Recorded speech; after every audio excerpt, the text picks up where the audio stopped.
ბიზნესების უმეტესობა იძირება არა იმის გამო, რომ ცუდი პროდუქტი აქვთ. შესაძლოა ერთ-ერთი საუკეთესო პროდუქტი გქონდეთ ბაზარზე, მაგრამ არავინ იცნობს. და შესაძლოა იმის გამო, რომ მაგარი პროდუქტი აქვთ, საუბრობდნენ მხოლოდ იმაზე, თუ რამდენად მაგარი პროდუქტი აქვთ. და საერთოდ არ ელაპარაკებოდნენ თავის მიზნობრივ აუდიტორიას. არავის არ აინტერესებს, რომ შენ საუკეთესო პროდუქტი გაქვს. ადამიანს აინტერესებს, თუ როგორ შეგიძლია შენი პროდუქტი თუ სერვისით მოაგვარო მისი ტკივილი, მეტი არაფერი არ აინტერესებს. მაგალითად, ახლა ხანს ჩემმა ერთ-ერთმა კლიენტმა ჩამიგდო თავისი გვერდი და მითხრა შემიფასეო. ამ კლიენტს აქვს ესთეტიკური ცენტრი და ვიდეოში ამბობს იმას, თუ რამდენად მაგარი ცენტრი აქვს და როგორი სერვისია.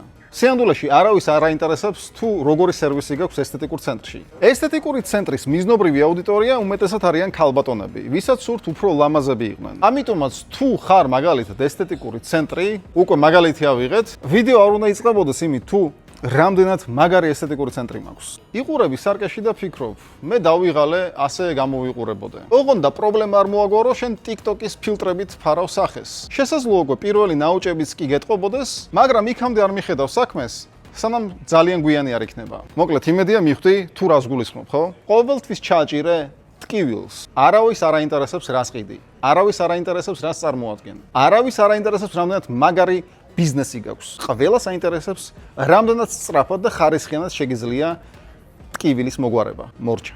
თუ გსურს ულიმიტოდ მოიზიდო მიზნობრივი აუდიტორია სოციალური ქსელებიდან, რომელ სფეროშიც არ უნდა იყო, მომწერე პირად შეტყობინებებში და იქ გავაგრძელოთ.